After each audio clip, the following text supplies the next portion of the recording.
ma yanfa'una wa zidna ilma. Subhanaka la ilma lana illa ma 'allamtana innaka antal alimul hakim. Rabbi shrah li sadri wa yassir li amri wahlul 'uqdatam min lisani yafqahu qawli. Amin ya rabbal alamin. Alhamdulillah. Assalamualaikum warahmatullahi wabarakatuh. Ya, alhamdulillah, syukur kepada Allah Subhanahu Wa Taala pada pagi ini dapat kita sama-sama berkumpul untuk saya berkongsikan sedikit sebuah hadis yang bertajuk agama adalah nasihat.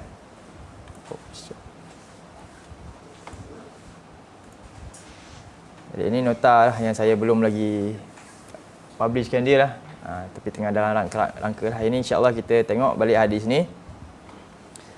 Kita boleh nampak di skrin. Skrin besar lagi. Okey. Kita baca hadis ni dulu. An Abi Ruqayyah Tamim bin Aus bin Kharijah Ad-Dari radhiyallahu an anna nabiyya sallallahu alaihi wasallam qala ad-dinun nasihah qulna liman qala lillahi wa li kitabihi wa li rasulihi wa li a'immatil muslimin wa ammatihim.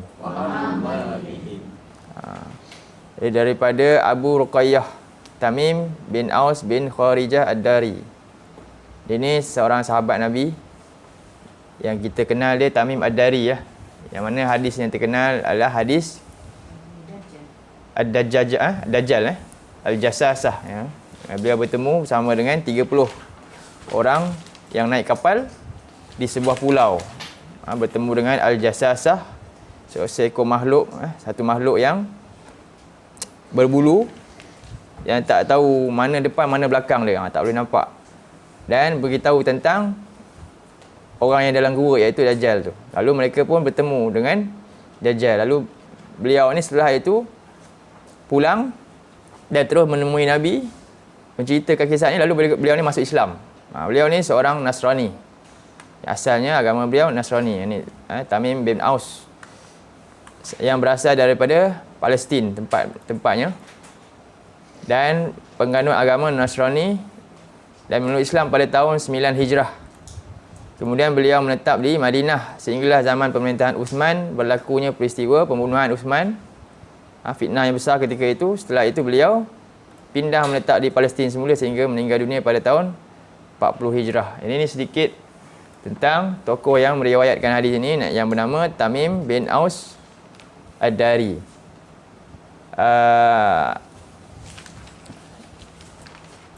Hadis yang diriwayatkan oleh Tamim ni tak berapa banyak lah. Ada dalam beliau rekod meriwayatkan sebanyak 18 buah hadis yang adalah dalam kutub hadis ya, kitab-kitab hadis 18. Tak banyak hadis. Namun hadis dia antara hadis yang agak penting dalam asas Islam lah. Baik, ini tentang periwayat hadis. Jadi katanya bahawasanya Nabi SAW bersabda ad-dinun nasihah. Satu hari Nabi bersabda kepada sahabat ni, Nabi sebut ad-dinun nasihah. Dan dalam ada jalur riwayat yang lain daripada Abu Hurairah juga ada dengan lafaz yang tambahan taukid kat depan. Abu Hurairah disebut innad dinan nasihah, innad dinan nasihah, innad dinan nasihah 3 kali. Jadi hadis itu daripada Abu Hurairah tu sebenarnya adalah datang daripada Tamim juga, sebab satu je ni hadis ahad. Hadis ni hanya datang daripada Tamim Ad-Dari. Namun hadis yang datang daripada Abu Hurairah tu dalam Sunan An-Nasa'i ada itu sebagai syawahid, iaitu penyokong kepada hadis ni. Tapi dengan lafaz yang agak berbeza. Inna dinan nasihat. Sesungguhnya agama adalah nasihat, Nabi kata. Sesungguhnya agama adalah nasihat. Nabi ulang 3 kali. Itu dalam hadis yang lain. Baik. Jadi, apa itu ad-din yang kita telah bincangkan? Saya ulang baliklah untuk pagi ini. Dan apa itu an-nasihah? Jadi, saya tulis makna kalimah. Yang ini makna kalimah ad-din secara bahasa bermakna al-iqrad. Al-iqrad. Bahasa Arab dia aqrada yukrid. Iqrad ni maknanya pinjaman. Itu maksud ad-din, maknanya pinjaman.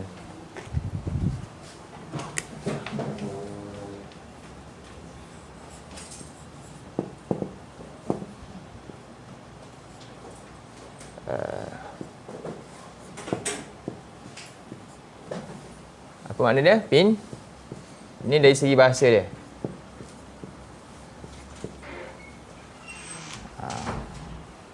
Itu dalam Quran, waman aqradul yukridullaha qardan hasanah, kan ada perkataan meminjamkan Allah dengan pinjaman yang baik. Jadi ada perkataan iqrad itu maksudnya pinjaman. Manakala dari sudut syarak dia terbahagi kepada 2 makna, menjadi 2 makna. Dua makna. Yang pertama ialah al-millah. Al-millah. Kita bincang dah juga. Al-millah ni maknanya apa? Dari sudut syarak, satu makna dia al-millah, iaitu agama lah. Cara hidup. Yang kedua makna dia al-jaza, iaitu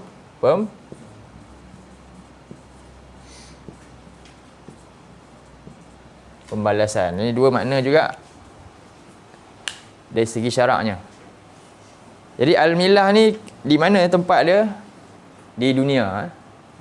Jadi agama ni makna dia berbeza. Bila kat dunia makna dia millah, bila kat akhirat makna dia jaza. Faham Jadi ni kat mana? Ad-dunia. Yang ini al-akhirat. Sebagaimana dalam surah yang Allah sebutkanlah, inna dina indallahil Islam. Itu dalam surah Ali Imran ayat 19 tu. Surah 3 ayat 19. Sesungguhnya agama yang Allah terima kat dunia ni Islam je. Buatlah agama lain pun Allah tak akan terima. Hanya agama Islam saja siapa yang mengganutnya dan melaksanakan tuntutannya, maka itu saja agama yang Allah terima untuk dibawa kepada apa dia? Hari pembalasan. Hari pembalasan. Ini sebab itu Allah kata Allah ini adalah Maliki Yaumiddin dalam surah 1 ayat 4 tu. Kita baca surah Fatihah. Yang dimasukkan Maliki Yaumiddin, Iddin kat situ maknanya apa? Balasan. Itu cerita akhirat. Bila cerita dunia, itu maksudnya. Jadi dunia ni disebut apa? Yaumu al-ibtila. Dunia ni yaum al-ibtila. Ibtila. Manakala akhirat ni yaum al-jaza. Dunia yaumul ibtila, akhirat yaumul jaza.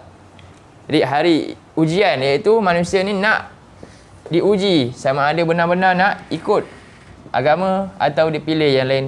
Manusia diberikan pilihan oleh Allah. Dia boleh pilih sama ada dia nak bersyukur dengan ikut agama Islam ataupun dia nak kufur dengan ikut ajaran yang lain. Kerana apa? Kesemuanya nanti akan dibalas pada hari ini, iaitu yaumul jaza. Okey. Itu makna ad-din. Baik.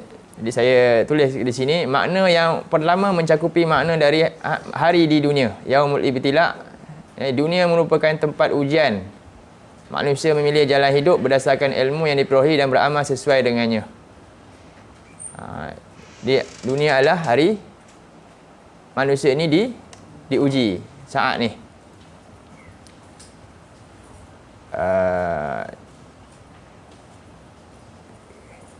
Kalau kita tengok dalam surah 29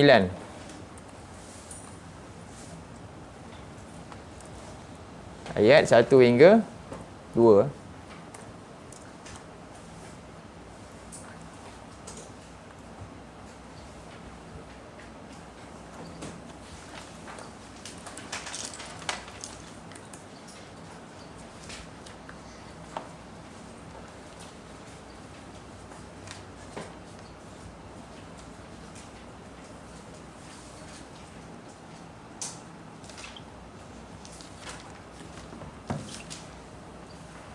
A'udzu billahi minasyaitonir rajim.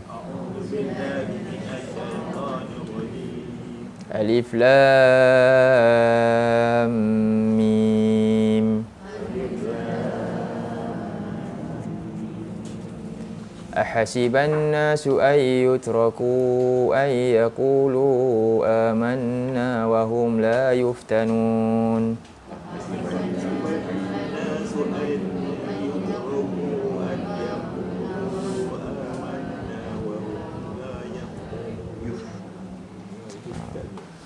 Jadi alif lam mim, adakah manusia sangka mereka dibiarkan?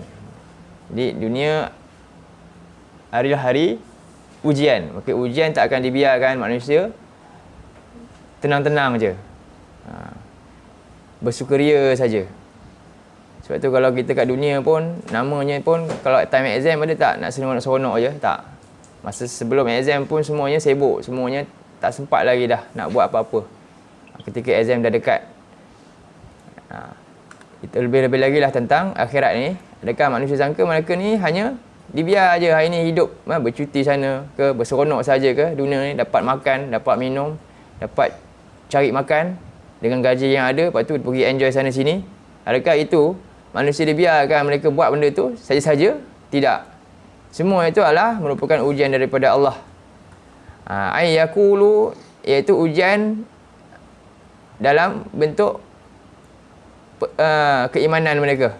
Sebenarnya kepercayaan mereka tentang akhirat, itulah ujian paling besar. Manusia diuji, adakah mereka ni betul-betul percaya, yakin kepada mereka akan dihisap, ataupun sebenarnya tak dengan perbuatan mereka. Kalau mereka relax je, seronok-seronok tu maknanya apa? Dengan tindakan yang itu menggambarkan yang mereka ni memang tak yakin dengan hari akhirat. Kalau dia yakin, mesti dia tak akan main-main. Jadi wahum la yuftanun, wahum, sedangkan mereka belum lagi diuji. Kemudian ayat yang ketiga, jadi dengan ujian inilah yang akan menentukan, yang akan Allah akan membuat pengasingan di antara dua kelompok. Satu yang benar imannya, satu yang sebenarnya berdusta. Kita baca ayat ketiga. Walaqad fatanna alladhina min qablihim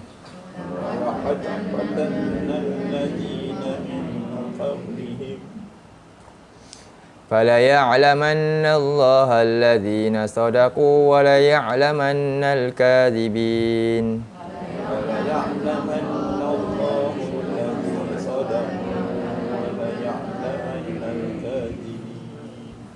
Dan benar-benar kami menguji orang-orang yang sebelum mereka, supaya apa? Allah menzahirkan siapakah yang benar lisan dia, apa yang dia kata dia beriman sesuai dengan tindakan dia, dan siapakah yang sebenarnya berdusta dalam dakwaan dia beriman tadi. Baik. Kemudian itu tujuan kehidupan lah. Dalam surah Al-Mulk ayat yang ke-2. Surah Al-Mulk ayat 2.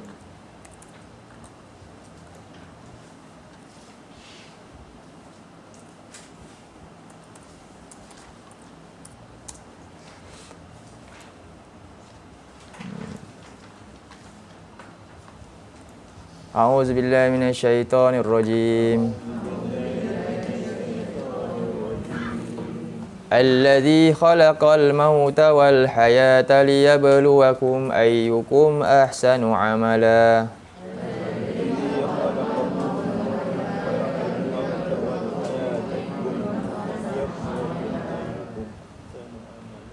wa huwal azizul ghafur. Dia tadi dari segi ilmu, lisan dia kata dia beriman. Tapi dan selebihnya sebenarnya apa dia? Allah nak tengok apa tindakan dengan ucapan yang disebutkan tadi. Sebab tu Allah kata allazi khalaqal maut. Allah ciptakan mati dan Allah ciptakan kehidupan. Bertujuan untuk apa? Menguji kamu. Siapakah yang amalannya paling baik? Siapakah di antara mereka amalan yang paling benar dan baik, tepat? Wa huwal azizul ghafur, dan dia adalah Maha Perkasa lagi Maha pengampun. Dalam surah 76 ayat yang kedua,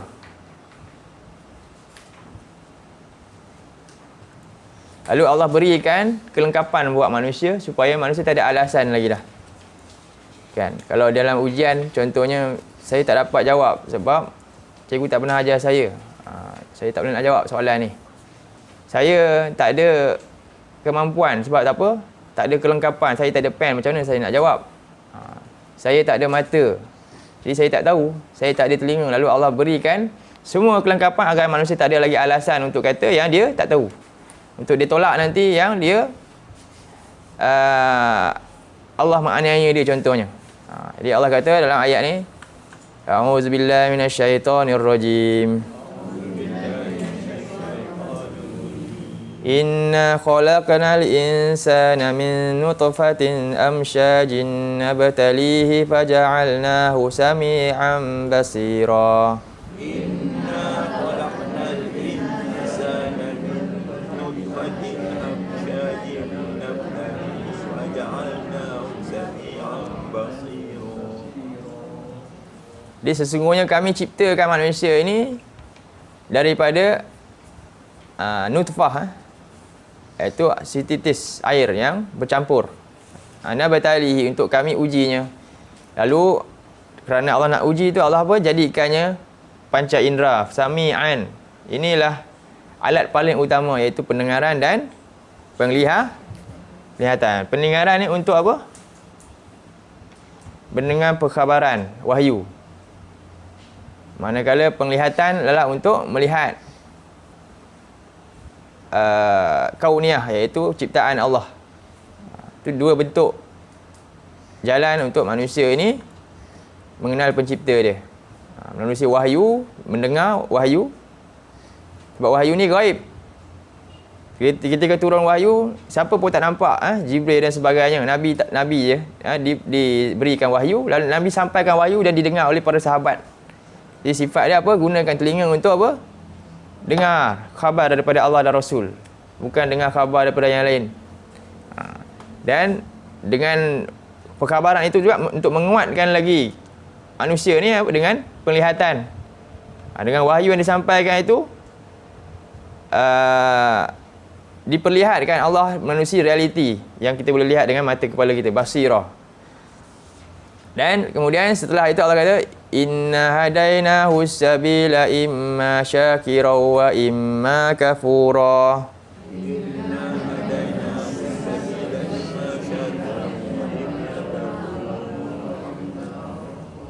Sesungguhnya kami telah memberi petunjuk kepadanya. Jadi Allah berikan lagi tambahan dengan apa? Petunjuk manusia, akal. Petunjuk ni ada banyak sebenarnya. Satu, petunjuk secara hisi manusia, panca indera manusia, dengan diri kita. Kita rasa panas, kita angkat tangan kita. Itu petunjuk juga. Kita rasa benda yang bahaya, kita larikan diri. Itu satu bentuk yang Allah berikan kepada semua makhluk dia.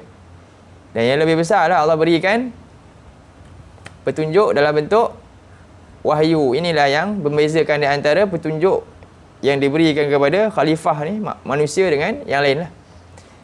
Cuba tengok dalam surah 2 ayat 185.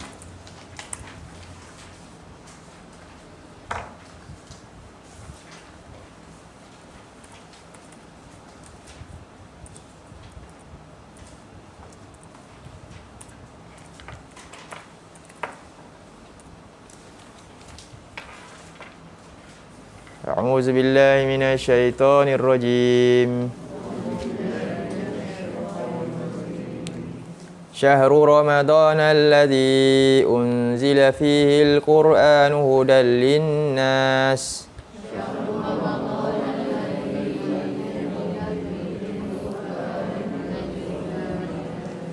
Hudan lin-nasi wa bayyinatin minal huda wal furqan.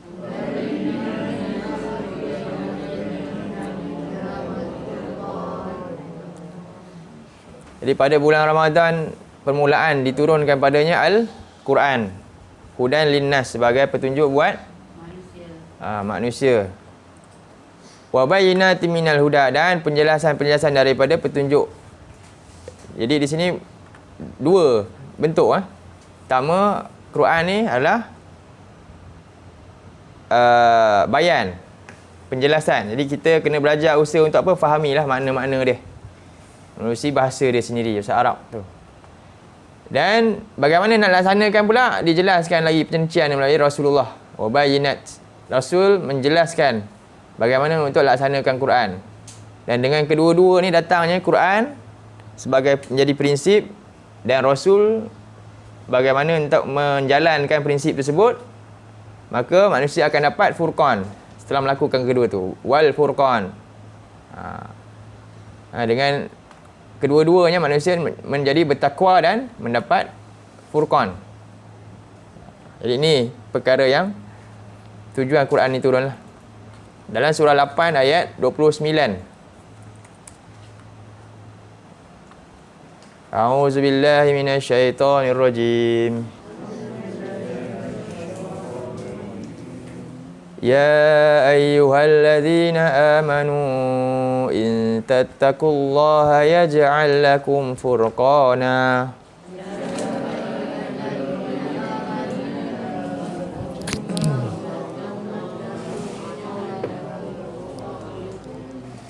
Wa yukaffir ankum sayyi'atikum wa yaghfir lakum.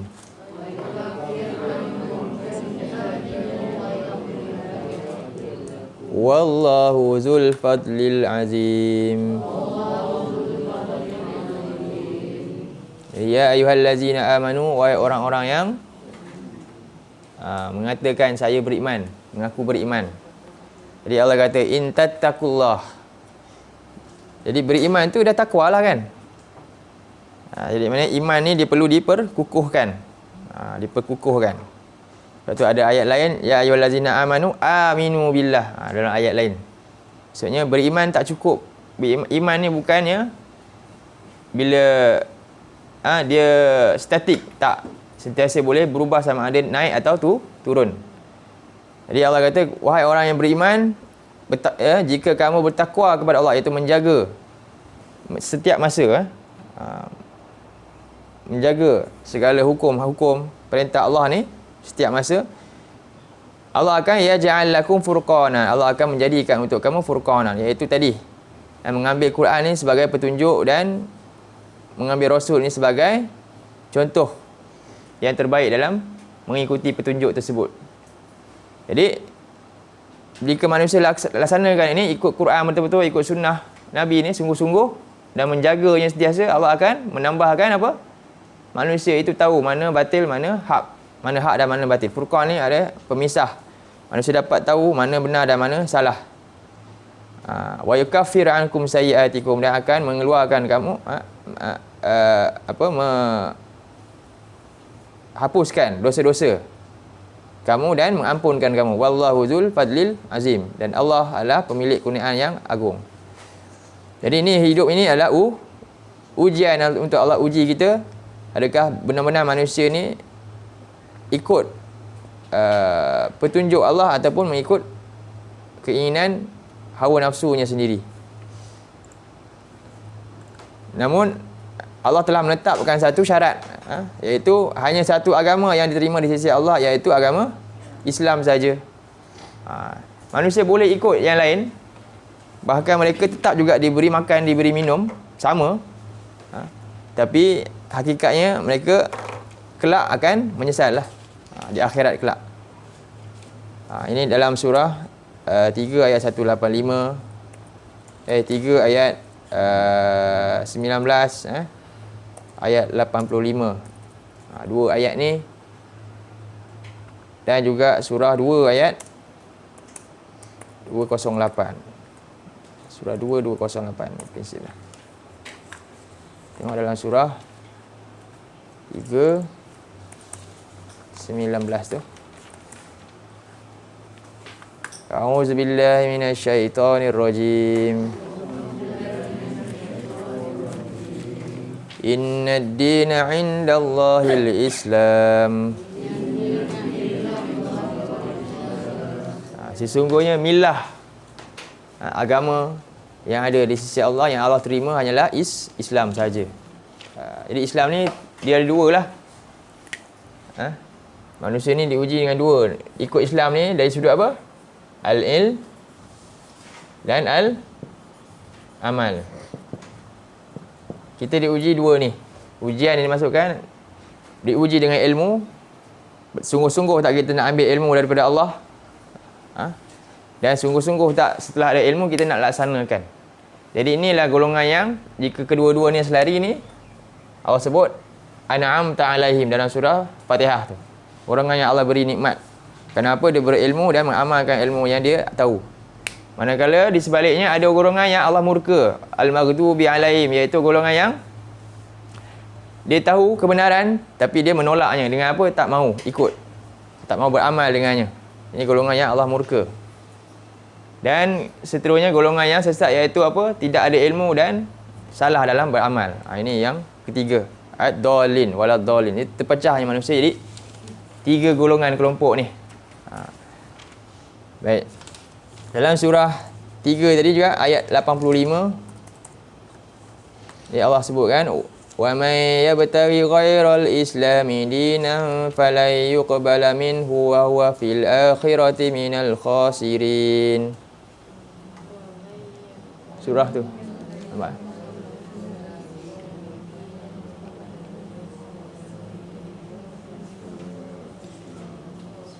Jadi barang siapa yang mencari selain Islam itu sebagai agama, maka tidak akan diterima daripadanya dan dia akan rugi di akhirat kelak. Allah tak sebut di dunia.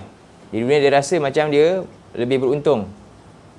Kan? Dia menipu dan dia rasa macam dia lebih untung besar daripada orang yang jujur.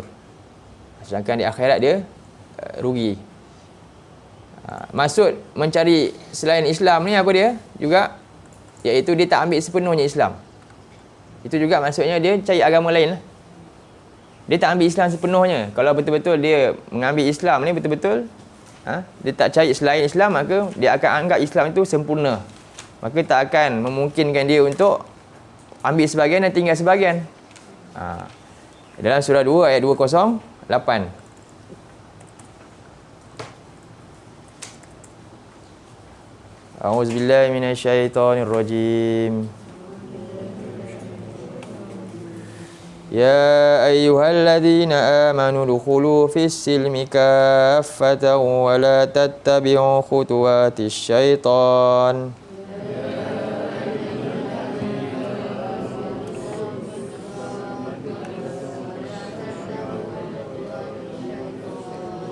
Innahu lakum aduwwum mubin. Wahai orang beriman, masuklah Islam. Kafah, ambil semuanya, seluruhnya. Dari segi pertama sumbernya, ambil semua. Quran ni sumber dia, Islam ni sumber dia apa? Al-Quran. Apa yang patut kita kena buat dengan Quran? Sebagai sumber utama ni, ambil baca dia, untuk fahami dia dan untuk amalkan apa yang telah kita fahami tu. Itu. Bukan ambil Quran nak baca saja. Itu dah ambil sebahagian, tinggal sebahagian juga. Quran ni dia untuk baca je. Bila suruh faham, tak mahu faham. Sedangkan benda lain, buku lain dia baca, dia nak faham. Tiba Quran tak nak. Itu tak ambil Quran sepenuhnya. Dia ikut cita rasa dia, bukan ikut kehendak yang Allah nak. Tujuan Allah turunkan Quran. Baik. Jadi sebaliknya jika dia ambil, dia tinggal walaupun satu, dia sedang ikut jejak langkah syaitan. Wala tattabi'u khutuwatis syaitan innahu lakum aduwwum mubin. Sesungguhnya dia adalah musuh bagi kamu yang jelas nyata. Baik.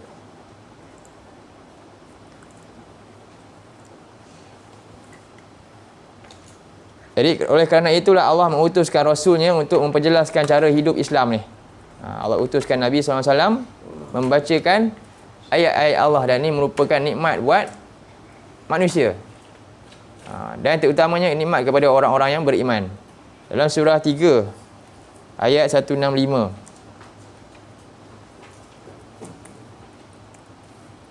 Surah 3 ayat 165.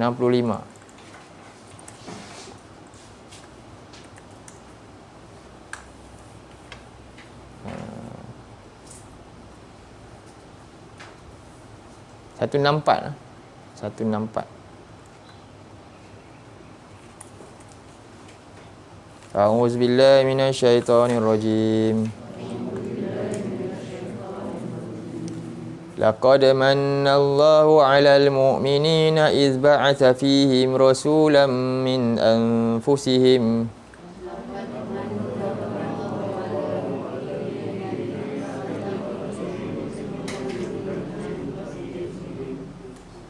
yatlu 'alaihim ayatihi wa yuzakkihim wa yu'allimuhumul kitaba wal hikmah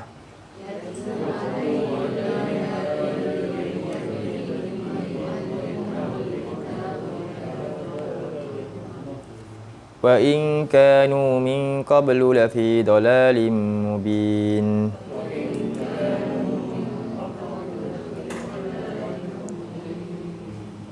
Jadi demi sesungguhnya benar-benar Allah telah memberikan anugerah kepada orang-orang yang beriman.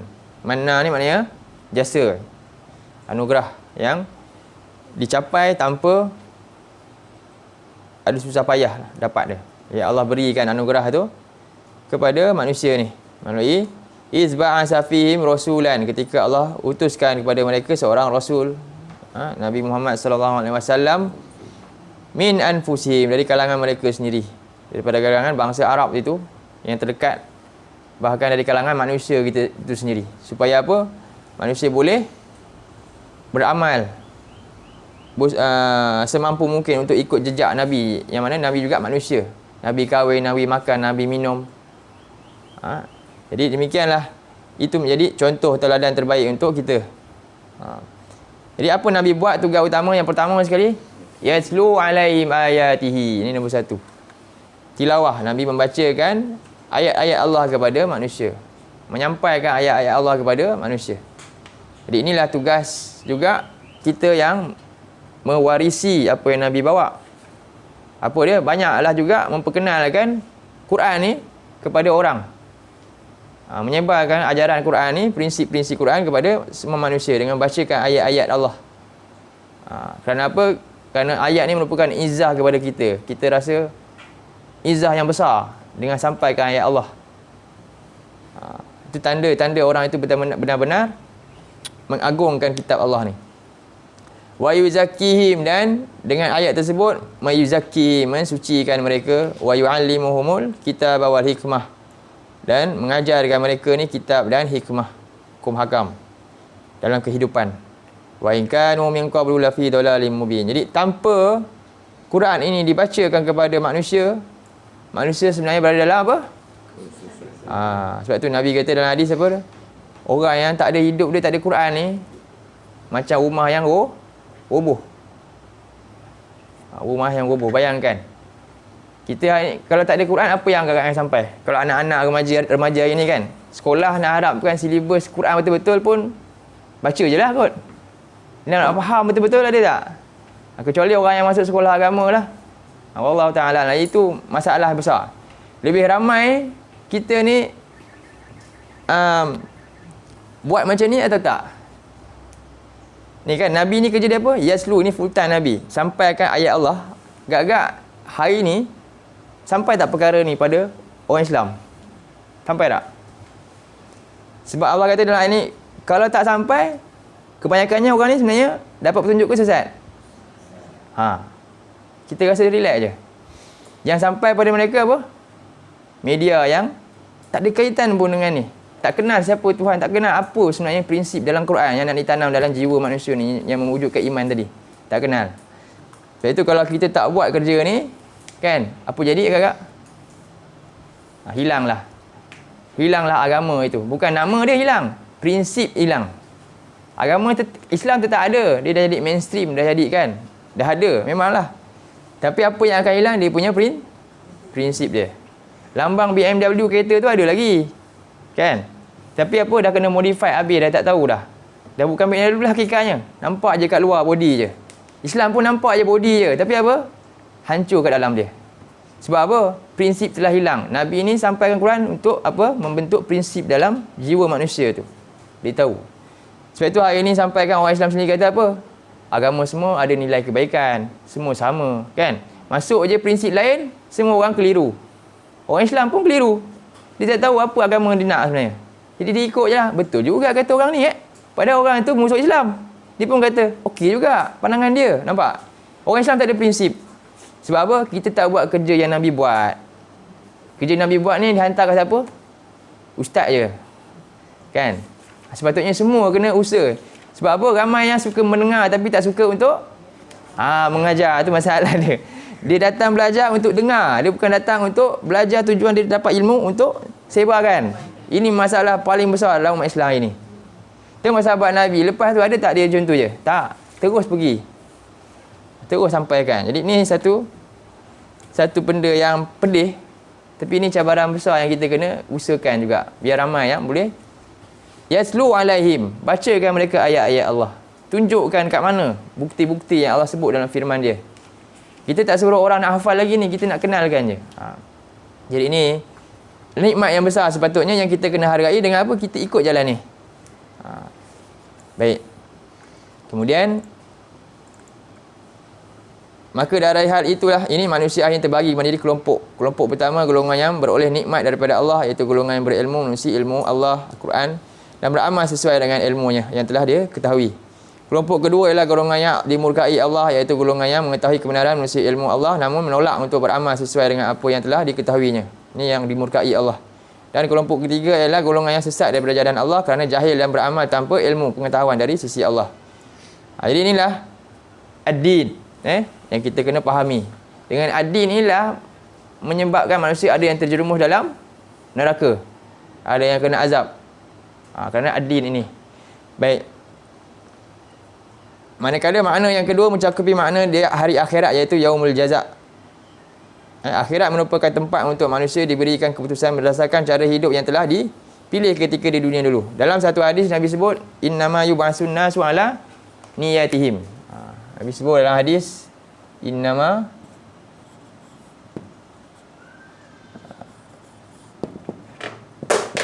yub'atsun nas ala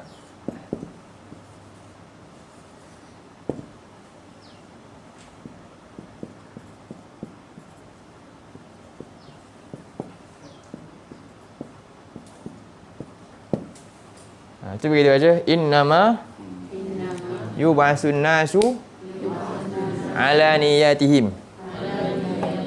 Sesungguhnya manusia nanti ke akhirat dia akan dibangkitkan di atas apa ni? Niat ni ada banyak. Niat ni maknanya qasad. Ada makna i'tiqad. Ada makna iradah. Jadi ketika kat dunia dulu apa dia punya matlamat dia, hidup dia? Apa dia punya pegangan dia, keyakinan dia? Keyakinan dia. Inilah niat. Inilah niat. Apa dia punya kehendak dia kat dunia dulu? Banyak yang dia kehendak kat mana? Macam mana tahu? Tengoklah aktiviti kita buat apa banyak dalam hidup. Apa kita buat? Kehendak manusia ni apa dia nak? Jadi kalau kesimpulannya, dia digambarkan manusia ni kehendak dia semuanya seperti mana dalam surah 47 ayat 12. Jadi jika begini, Allah kata akibat dia nanti ke akhirat dia begini. Dua bentuk. Surah 47 ayat 12.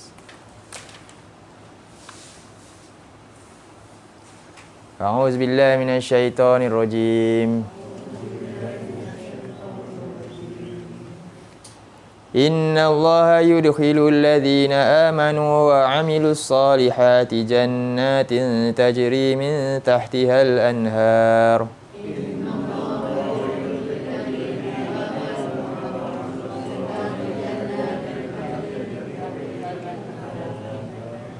والذين كفروا يتمتعون ويأكلون كما تأكل الأنعام والنار مثوى لهم.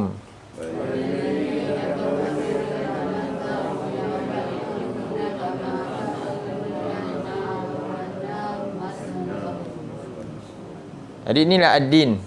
Ada dua cara manusia hidup di dunia lu. Sikap ni. Jadi siapa yang bersikap apa dia? Iman dan amal soleh. Itulah dia punya prinsip dia. Matlamat dia. Keyakinan dia. Ini je kerja dia. Apa saja yang dia dapat anak, dia dapat rezeki, dapat kenderaan, dapat pangkat, dapat harta. Digunakan semua untuk apa? Menambah iman dan amal soleh. Dia cari jalan untuk itu supaya selamat daripada azab. Ini Allah akan beri apa? Allah akan masukkan dia dalam syurga yang mengalir dari bawahnya sungai-sungai. Sedangkan kalau cara fikir dia apa? Dia orang Islam tak, tapi cara fikir macam cara orang kafir. Apa dia nampak? Ini nampak semata-mata lubuk dia untuk apa? Tu dia. Ya'kulu supaya dia yatamatta'u, bertambah senang. Cari senangan. Wa ya'kulu supaya dapat makan, tak putus makan. Inilah dia punya prinsip matlamat keyakinan hidup dia. Kalau tak ada makan, habislah kita. Sedangkan sahabat Nabi dulu apa? Ada yang sampai makan kena pulau Nabi tu, masa dakwah Nabi sampai makan rumput kan, sampai ni darah bibir ni. Dia lebih takut tak ada iman. Kalau ada makan banyak pun, kalau iman tak ada, habislah kita. Itu terbalik prinsip dia.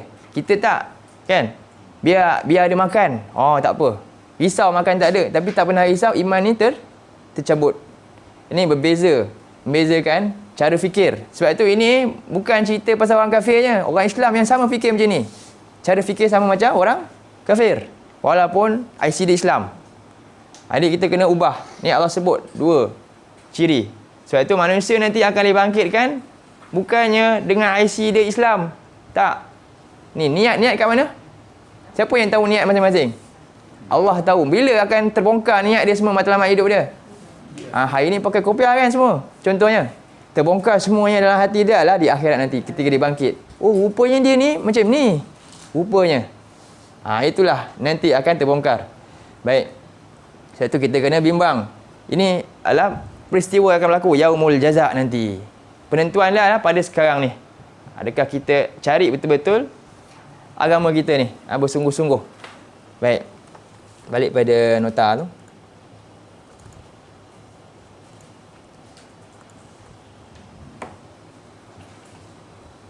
Jadi akhirat ni tempat untuk manusia diberikan keputusan berdasarkan cara hidup yang telah dipilih ketika di dunia dahulu. Jadi hanya satu cara hidup sahaja yang Allah terima, iaitu Islam.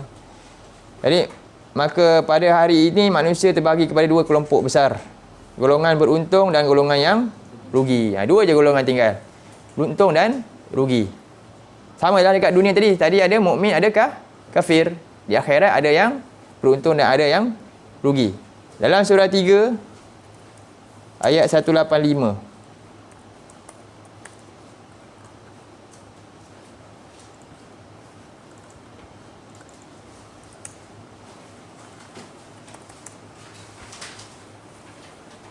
A'udzubillahi minasyaitonirrajim. Kullu nafsin za'iqatul maut. Wa innama tuwaffawna ujurakum yawmal qiyamah.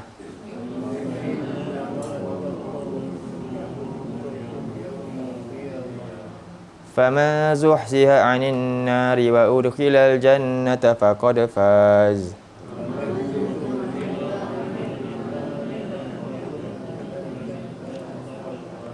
Wa mal hayatud dunya illa mata'ul ghurur.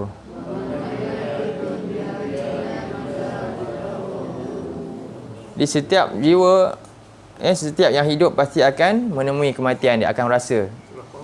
Surah 3 185. Wa innama tuwaffawna ujurakum, dan sesungguhnya kamu akan apa ni? Tuwaffau ni maknanya disempurnakan. Ujur ni maksudnya ganjaran, balasan. Ujrah, upah. Sesuailah dengan agama yang dia buat, dia anuti dahulunya, yang dia ikuti dahulunya. Sesuailah dengan niat tujuan dia di hidup dahulunya. Jadi niat ni dia dapat diperbetulkan manusia apa? Ilmu. Bayangkan kita tak bagi tahu ilmu yang Allah sepatutnya perintah untuk sampaikan pada manusia, pada anak-anak, pada remaja hari ni. Dia tak tahu ilmu Islam yang betul. Dia tak tahu firman Allah. Agak-agak macam mana dia punya tujuan hidup dia tak jelas. Lepas tu sepatutnya anak-anak hari ni apa? Pertama sekali, hantar dia betul-betul sekolah Quran ni. Hantar dia bagi faham ni semua. Nanti kemudian nak buat apa tu, prinsip dah ada. Itu sepatutnya. Bukan hantar muqaddam je, suruh baca, tak faham apa-apa lagi. Tak. Pernah tak orang belajar matematik sekolah rendah, darjah 3, hafal sifir je, tapi tak faham? Tak boleh, darjah 3 pun tak boleh terima. Tiba-tiba bila Quran tak apa, baca je, tak payah faham pun tak apa. Ini memang satu double standard yang cukup-cukup kita kena ubah. Kena ubah benda ni. Sepatutnya dari kecil tu bagi mereka prinsip ni dulu, kefahaman yang jitu. Jadi kamu akan dicukupkan ganjaran kamu sesuai dengan apa? Kalau tadi kebaikan, maka Allah berikan kebaikan. Kalau dia langgar perintah Allah, maka dia akan dapat ganjaran yang buruk pada hari kiamat. Faman zuhziha anin nar, maka barang siapa yang selamat daripada neraka, wa udkhilal jannah faqad faz. Ini satu keputusan. Siapa yang selamat daripada azab Allah dan dimasukkan dalam syurga, maka inilah orang yang beruntung. Wa mal hayatud dunya illa mata'ul ghurur, dan tidaklah kehidupan dunia ini melainkan kesenangan dia itu hanyalah memperdayakan manusia. Okey. Jadi golongan beruntung ialah golongan yang didekatkan kepada Allah serta memperolehi kitab amalannya daripada tangan kanannya. Dia sebut ashabul shimal. Wa amma man utiya kitabahu bi yaminih fayaqulu ha umqra'u kitabiyah. Dia bangga. Jadi orang yang dapat kitab kanan ni dia akan kata, "Wei, mari sini baca kitab saya." Macam kita lah dapat exam kan, dapat straight A. Kita nak sorok ke nak tunjuk kat orang? Oh, dengan bangga yang nak, orang tak tanya lagi, kita dah tunjuk dah. Kan? Cuba buka surah Al-Haqqah. Al-Haqqah. Surah 69.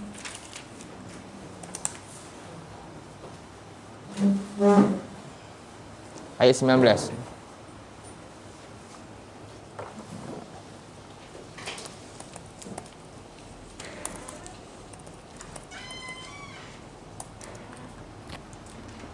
A'udzubillahi minasyaitonirrajim.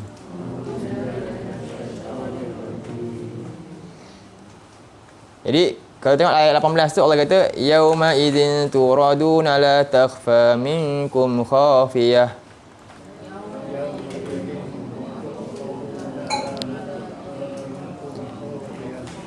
Jadi pada hari itu akan dibentangkan semua sekali, iaitu terutamanya perkara yang ada tersimpan dalam kita punya hati kita.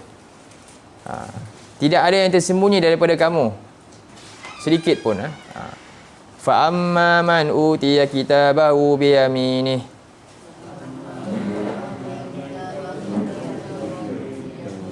fayaqulu ha umqra'u kitabiyah.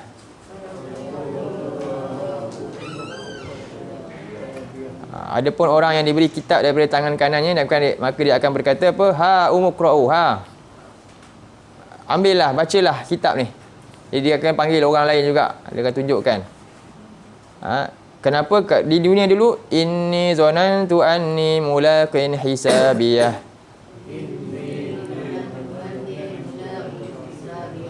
Fahuwa fi 'aisyatir radiyah. Dia kata sesungguhnya dahulu aku betul-betul yakin yang memang aku akan bertemu untuk dihisap. Di dunia dahulu dia dah yakin dah. perkara ni, beriman sungguh-sungguh dengan hari hisab ni, yaumul jaza. Kerana keyakinan tersebut menyebabkan apa? Dia bersungguh-sungguh berusaha memenuhi tuntutan untuk dia dapat apa yang Allah telah janjikan ni. Fahuwa fi insyatir radiyah, maka dia ketika ini berada dalam kehidupan yang Allah yang diredai, yang puas, yang penuh dengan kepuasan. Baik. Antaranya dalam ayat seterusnya, golongan yang kedua apa? Ayat 25.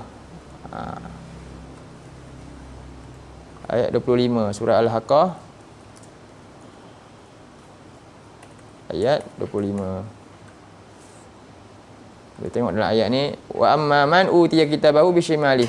Adapun orang yang diberi kitab daripada tangan kirinya, fayaqulu ya laitani lam uta kitabiyah. Lalu dia kata, alangkah baik jika aku tak dapat kitab. Aku tak dapat keputusan, maksud dia. Orang kalau exam, kalau boleh nak ada keputusan lah. Penat buat, penat study, tak dapat keputusan. Tapi ini diharapkan, alangkah baik yang kalau keputusan tak keluar. Kenapa? Dia memang tak bersedia untuk ini. Walam adri ma hisabiyah, dan aku tak tahu apakah hisab yang bakal aku dapat ni. Ya laitani kanatil qadiyah. Bahkan dia kata apa? Alangkah baiknya kalaulah selesaikan je aku ni, apa dia? Matikan je. Tak payah ada semua ni. Tak payah ada hari perhitungan pembalasan ni. Jadi maknanya ni adalah orang yang putus asa. Sedangkan sifat kita ni, kita nak apa? Memang nak balasan. Kita dicipta untuk itu. Baik. Seterusnya. Yang kedua, an-nasihah. Kalimah an-nasihah dari segi bahasa mempunyai dua makna. Yang pertama, al-khulus, iaitu bersih, suci dan murni daripada sebarang kekotoran. Tengok kalau ni nanti saya bagilah nota ni. Yang kedua ialah al-khiyat. Al-khiyat ni iaitu menjahit baju, menyambung sesuatu yang terpisah, menampal kawasan yang koyak. Itu makna dia. Dua. Jadi ad-dinun nasihah, agama tadi tu adalah nasihat. Iaitu suci dan sifat dia melindungi lah. Jadi daripada kedua-dua makna ini menggambarkan batin dan zahir. Batin dan zahir yang terjaga menerusi nasihat. Jadi agama ini tak dapat tidak, maknanya apa? Terjaga dengan nasihat lah. Tanpa nasihat, tanpa pesan-pesan, agama tak akan terjaga. Kalau semua orang Islam semua buat hal sendiri je, diam je, agak-agak agama kita terpelihara tak? Taklah, sebab ad-dinun nasihah. Agama tu memang antara intipati utama lah apa? Nasihat. Bayangkan semua yang kita, bila kita nak ni, ini jaga tepi kain orang. Itu tersilap-silap sikit tu. Bukan semua tepi kain tak boleh jaga, memang kena jaga pun. Kecuali hal-hal yang memang peribadi. Tapi hal contohnya yang lain kita kena beri nasihat. Nasihat batin ialah keikhlasan dalam setiap amalan dalam hati tu. Dan nasihat zahir ialah perbaikan dalam setiap perbuatan zahir sesuai menurut sunnah Nabi. Dari segi i'rab, faedah i'rab dalam ayat ni ialah mubtada'. Ad-din tu dia mubtada'.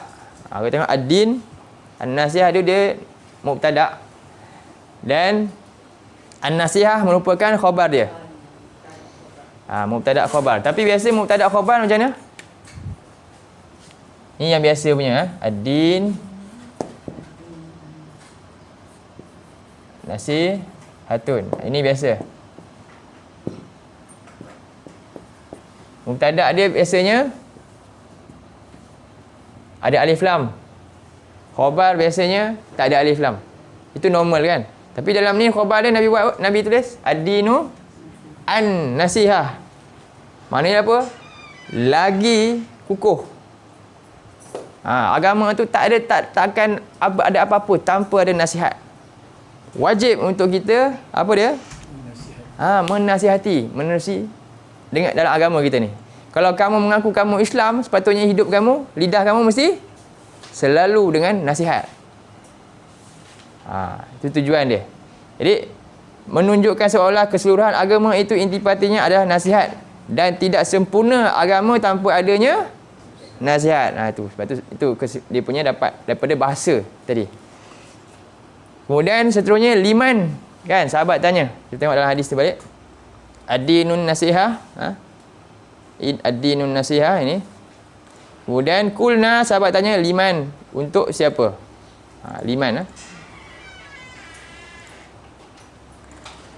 Baik, li ni ada perbincangan li ni. Kalimah li merupakan huruf jar yang membawa maksud tamlik, iaitu kepemilikan. Li ni dua makna dia. Dan satu lagi nama dia lil istihqaq, iaitu tuntutan hak.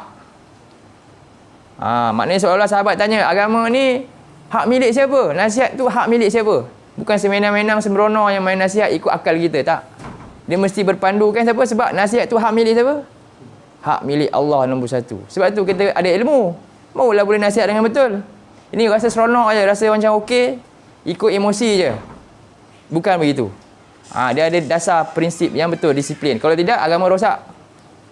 Tengok, betul jelas. Hadis ni cukup ringkas, tapi makna dia kalau kita dalami, ya Allah. Itu maksud ni. Lam ni maknanya lil, kepemilikan dan tuntutan hak. Saya terus sebut makna je lah, senang. Dia seolah-olah menyatakan nasihat dalam agama itu hak milik siapa? Adakah kita main suka-suka je ikut idea kita nak cakap pasal agama? Boleh tak? Tak boleh. Sebab dia ada hak milik dia. Agama milik siapa? Milik Allah. Dan kita ni nak beragama hanyalah sesuai dengan kehendak Allah. Tapi tak nak faham perintah Allah, tak nak faham ilmu Allah, macam mana kita nak beramal dalam agama kita. Maka di sini memberi isyarat bahawasanya nasihat dalam agama ini mempunyai disiplin yang ketat dan tidak boleh dilakukan secara sembrono tanpa kebenaran dan pengawasan daripada pemiliknya. Siapa pemilik agama ni? Allah. Kerana agama bukan hak milik kita tetapi milik Allah. Jika nasihat agama ini dilakukan secara sembrono tanpa ilmu dan kefahaman, maka ia akan menambahkan kerosakan dan kekeliruan. Sebagaimana firman Allah, cuba tengok. A'udzubillahi minasyaitonirrajim. Buka surah An-Nisa ayat 105.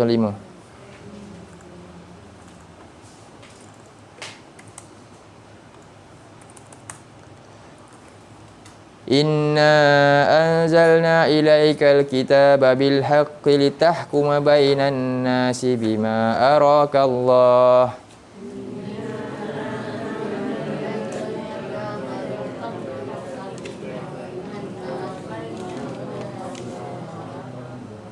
Wala takun lil khainina khasima.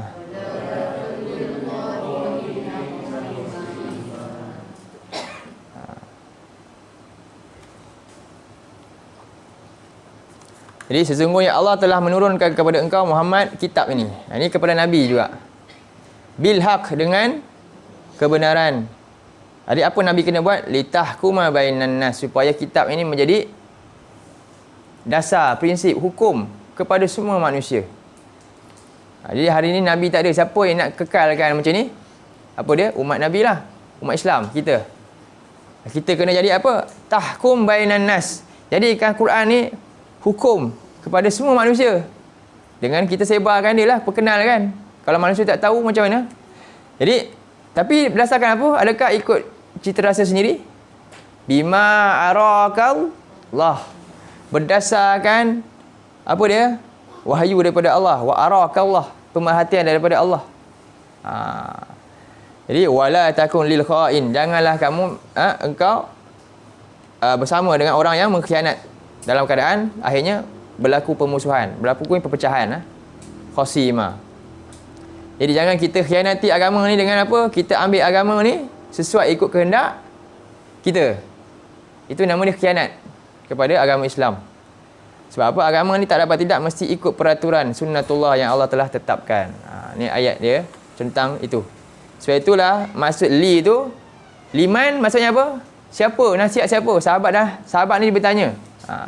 Jadi Nabi ni okey baik-baik. Jadi Nabi berikan ni cara Nabi mendidik cara Nabi didik, dia berikan satu pernyataan umum, kan? Supaya apa? Untuk bila nak bagi sahabat ni gairah nak tahu. Sebab tu lepas Nabi tahu ad-din nasihat umum tu, sahabat pun dengar benda tu, dia dah faham dah, okey, agama nasihat. Kemudian menyebabkan sahabat akan bertanya. Liman. Itu pedagogi. Cara Nabi ajar. Andragogi kot kan. Cara Nabi teknik mengajar macam tu. Kita kadang timbulkan satu penyataan atau persoalan supaya apa, murid ni mula fikir. Bila dia fikir dan timbul persoalan, bila kita jawab baru melekat dekat jiwa dia. Itu cara Nabi ajar. Lepas tu bila sahabat tanya baru Nabi beri secara detail. Liman, dan Nabi pun sebut lillah, Nabi sebut. Baik. Jadi Nabi pun menjawab. Ketika itu sahabat tanya, liman, hak milik siapakah agama ini? Lillah. Pertama, milik Allah. Kedua, li kitabihi, hak milik kitabnya. Wali rasulihi, hak milik rasulnya, hak milik para pemimpin kaum muslimin dan masyarakatnya. Jadi di sini Nabi menjelaskan secara detail mengikut keutamaan. Baik, ulasan yang pertama, hak milik Allah. Jadi hak milik Allah ni terbagi kepada dua. Yang wajib dan yang sunat. Yang wajib dan hak yang sunat.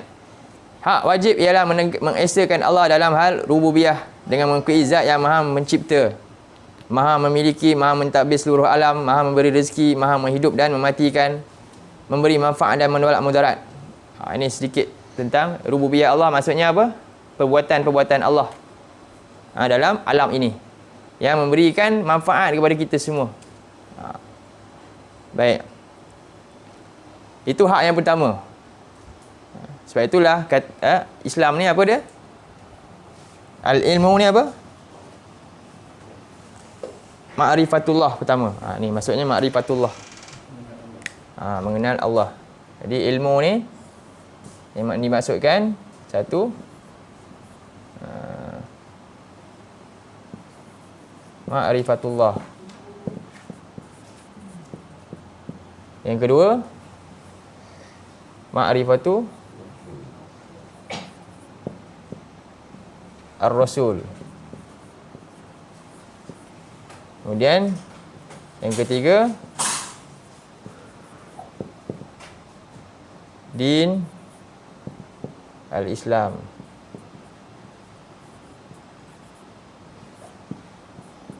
Bil adillah.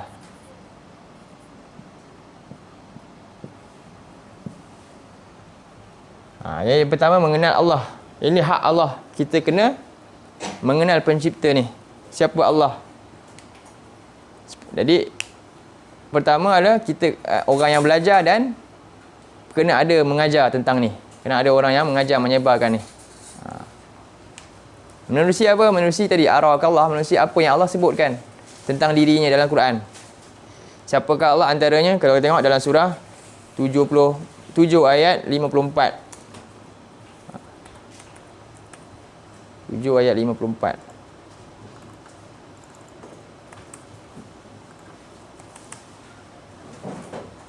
Allah menyebutkan tentang dia. Ini rububiyah dalam ni. A'udzubillahi minasyaitonirrajim. Inna rabbakumullahu alladhi khalaqas samawati wal arda fi sittati ayyamin thumma istawa 'alal 'arsyi yughshil lailan nahar.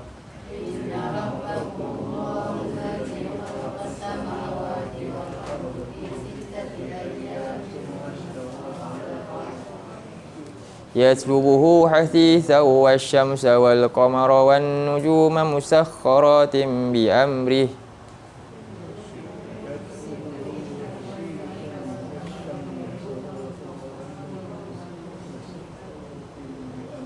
Ala lahul khalqu wal amr. Tabarakallahu rabbul alamin. Inna rabbakumullah, sesungguhnya Rabb kamu, iaitu apa? Yang mencipta. Rabb ni antara makna utama dia Khaliq. Ingatlah bila sebut Rabb, makna paling utama Khaliq. Mencipta, pencipta. Jadi Tuhan yang mencipta kamu, nama dia apa? Allah. Allah. Allazi khalaqas samawati wal ardh, iaitu yang mencipta langit dan bumi. Fi sittati ayyam, dalam 6 masa. Summa istawa 'ala arsh, kemudian beristiwa di atas arasnya. Yughshil lailan nahar. Jadi Allah ni yang menukarkan malam kepada siang yang masuk dengan pantas. Dan juga Allah lah yang menjalankan matahari dan bulan dan bintang-bintang yang semuanya tunduk dengan semuanya ikut siapa? Bi amrih, dengan perintah Allah. Semuanya berjalan bukan coincident kan, ataupun secara kebetulan, ataupun semula jadi, bukan semula jadi, tapi semuanya amrih, semuanya atas ketetapan perintah Allah, Allah yang telah tetapkan. Dan ala lahul khalqu wal amru, ingatlah dialah yang berkuasa mencipta dan menguruskan segala makhluknya di dunia ini. Tabarakallahu rabbul alamin, maha berkat Allah Tuhan bagi sekalian. Ini hak yang pertama, iaitu mengenal pencipta dari sudut rububiyahnya. Yang kedua, mengenal Allah dari sudut uluhiyah, ibadah, tuntutan kita pula kepada dia. Tuntutan hamba kepada Tuhannya berdasarkan ayat surah 51 ayat 56. Apa tujuan kita? Ini surah 51 ayat 56.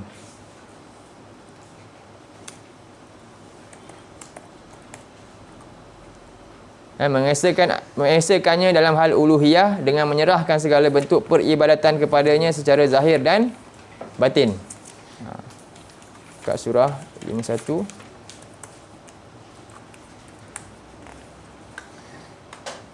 A'udzubillahi minasyaitonirrajim. Wa ma khalaqtul jinna wal insa illa liya'budun.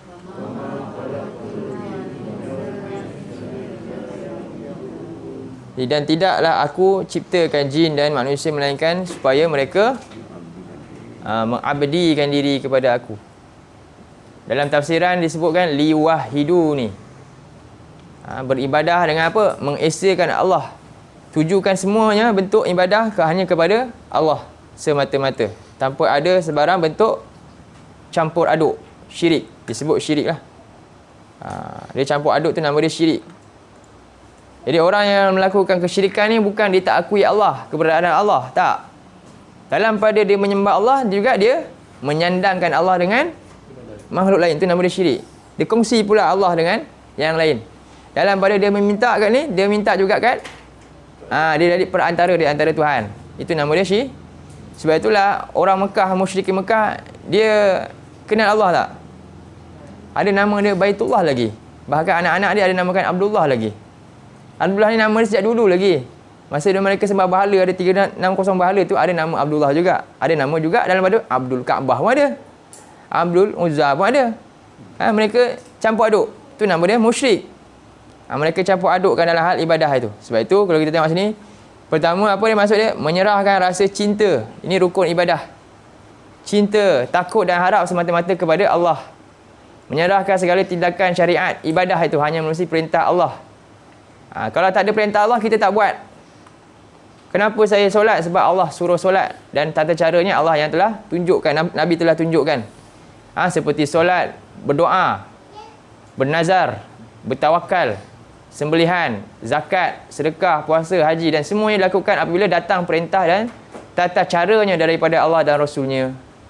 Sebab sifat dalam solat ibadah yang begini haram untuk buat selagi mana tak ada yang menyuruhnya. Bila ada suruhan baru buat, itu sifat dia. Beza dengan amalan dunia tadi.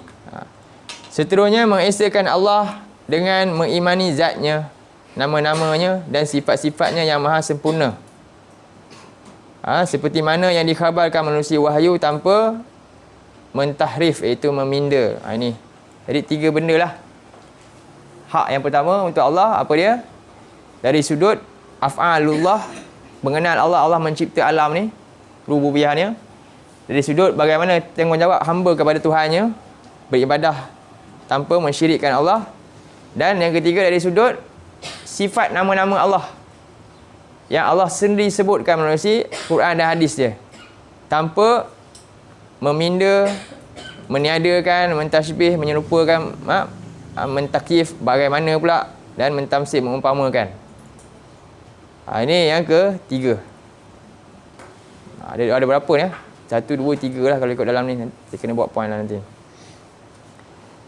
Seterusnya, melaksanakan kewajipan yang telah diperintahkan dan meninggalkan larangan. Ini satu lagi. Setelah kita kenal Allah ni tadi, apa tuntutan kita pula? Kita nak buat perintah-perintah dia. Perintah-perintah Allah. Dan seterusnya, membenci apa yang Allah benci dan cinta apa yang Allah cinta. Dan tidak suka melihat hak Allah dilanggar dan suka melihat hak Allah dipenuhi. Inilah hak wajib untuk Allah. Hak yang wajib. Manakala hak yang sunat, saya sebut di sini, hak sunat ialah perkara-perkara tambahan yang hukumnya harus. Dan ada kalanya amat digalakkan. Seperti apa? Solat sunat. Contohnya kita bangun malam kan? Bangun malam. Jadi, itu sunat. Boleh tak kita tidur, lepas tu bangun solat subuh je? Boleh je. Tak haram pun benda tu. Kan? Itu, kenapa? Dia ada dua hak kat situ. Sama ada kita nak tuntut hak kita, saya nak tidur, saya tidurlah. Ataupun kita nak utamakan hak Allah dengan kita bangun malam untuk solat sunat. Walaupun hak kita masa tu memang tidur, tak ada masalah kamu nak tidur. Yang penting bangun solat subuh sebab hak solat subuh wajib. Yang tu sunat. Tapi ini membezakan di antara amalan seseorang dengan yang lain. Maknanya apa? Betul tak? Bila orang tu dah suka, contohnya kepada orang lain, dia utamakan orang tu berbanding apa? Dia. Itu kepada manusia. Apatah lagi kepada Allah. Faham? Dia utamakan hak Allah. Contohnya puasa sunat. Tak nak puasa pun tak ada masalah. Dia puasa Ramadan je. Boleh je. Tapi kerana apa? Dia cintakan Allah. Dia puasa sunat kerana apa? Inilah dia hak sunat bagi Allah. Hak-hak yang sunat yang ditunaikan. Itulah maksud hak Allah ni. Ini merupakan nama dia nasihat. Bila kita buat ni maknanya apa? Kita sedang membersihkan agama kita daripada kekotoran dan kita sedang lindungi, menampal segala bentuk kebocoran yang ada. Umpama apa agama ni, umpama pakaian. Pada minggu lepas saya sebutkan. Sebab itu makna ni nasihat ni maksudnya menjahit. Umpama pakaian yang koyak ni, kerana kita ni buat, contohnya amalan kita yang wajib kan, banyak kekurangan. Lalu kita pun buat untuk apa? Tampal segala bentuk kekurangan tadi. Itu adinun nasihah tu. Jadi inilah yang pertama hari ini, hak Allah yang dimasukkan secara ringkas ni saya sebutlah dalam ayat ni. Kita tengok dalam satu ayat, saya tutup dengan ayat ni lah. Nasah tu.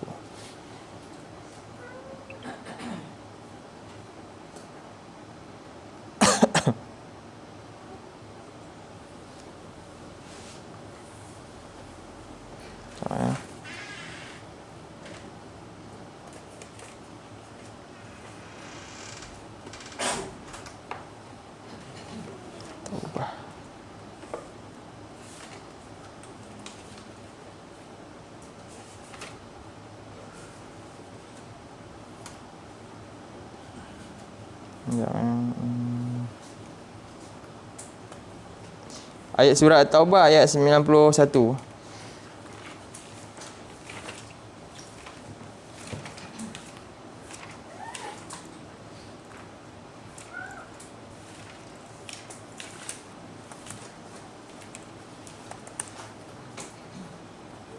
A'udzu billahi minasyaitonir rajim.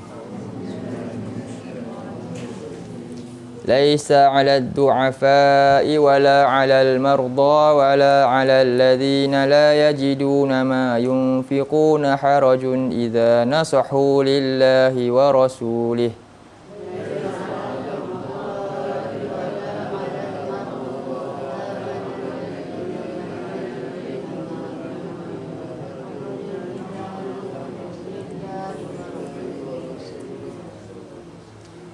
ما على المحسنين من سبيل والله غفور رحيم. Jadi tidak ada dosa ke atas orang-orang yang lemah, orang-orang yang ada keuzuran, dan ke atas orang yang sakit, dan ke atas orang-orang yang tidak mendapati apa yang mereka nak sumbangkan.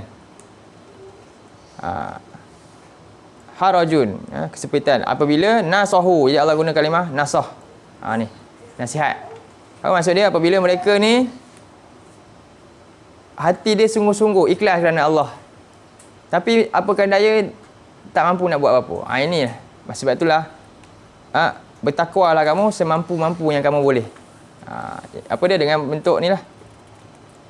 Jadi nasihat ni apabila mereka benar-benar ikhlas kepada Allah dan Rasulnya. Ini yang paling penting sekali, niat tadi dalam. Jadi nasihat kepada Allah ni apa? Jaga apa dia? Tauhid. Jaga keikhlasan diri. Sebab ini antara Nabi paling takut iaitu syirik khafi yang tersembunyi.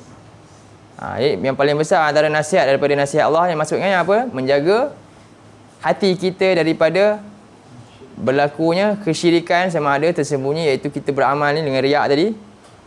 Bahkan yang lebih besar adalah penyembahan kepada selain Allah tu. Itu merupakan bentuk nasihat dalam agama ni, iaitu kita memenuhi tuntutan hak milik Allah. Dan bahkan apa kita kena buat? Kita kena mengajak semua golongan, semua manusia melakukan hal yang sama. Jadi di sini Allah menyebutkan bagi Allah tahu hati manusia ni. Iza nazahu lillah, jadi apabila mereka ni benar-benar ikhlas kepada Allah, maka Allah kata tapi mereka tak mampu untuk buat zahirkan. Itu Allah kata apa? Tak ada dosa buat mereka. Jadi ma'alal muhsinina min sabil, tidak ada jalan untuk menyalahkan. Allah gerakkan mereka juga orang-orang yang muhsinin. Muhsinin ni maksudnya orang yang betul-betul berkorban kepada Allah. Wallahu ghafurur rahim, dan Allah Maha Pengampun lagi Maha Penyayang. Jadi hari ini kita masuk hak Allah je lah. Lillah. Jadi apa itu apa? Nasihat ni agama liman untuk siapa nasihat ni? Untuk pertama Nabi kata lillah, iaitu nasihat ni hak milik Allah, iaitu apa? Hak milik Allah untuk kita mengenal dia, mentauhid kemaesaan dia, menurut segala perintah Allah, membenci apa yang Allah benci, suka apa yang Allah suka, dan benci untuk apa? Melihat hak Allah ni dilanggar, dan suka apabila melihat hak Allah ni dipatuhi. Itu hak-hak Allah. Dan juga suka untuk melaksanakan, mengutamakan Allah punya berbanding diri kita. Suka untuk melakukan, mengutamakan hak Allah berbanding hak kita dalam perkara yang harus. Kalau kita tak buat pun tak salah, tak berdosa. Kan? Kita nak makan, hari ni kita boleh makan, tapi kita puasa contohnya kerana Allah. Maka itu dalam salah satu bentuk memenuhi nasihat dalam agama. InsyaAllah. Jadi sampai sini dulu untuk pagi ni. Nanti kita sambung lagi hak milik kitab Allah. Ada beberapa poin yang saya bagi dalam ni, nanti kita bincangkan. Qulu qawli hadza wa astaghfirullahalazim li wa lakum. Allahumma ja'al hadza jama'na jama'an marhuma wa tafarraqna min ba'dihi tafarruqan ma'suma. Allahumma inna na'udzubika minal arba' wa min ilmin la yanfa' wa min qalbin la yakhsha' wa min nafsin la tashba' wa min du'a'in la yusma'. Wa sallallahu ala nabiyyina Muhammad wa ala alihi wa sahbihi wa sallam. Alhamdulillahi rabbil alamin.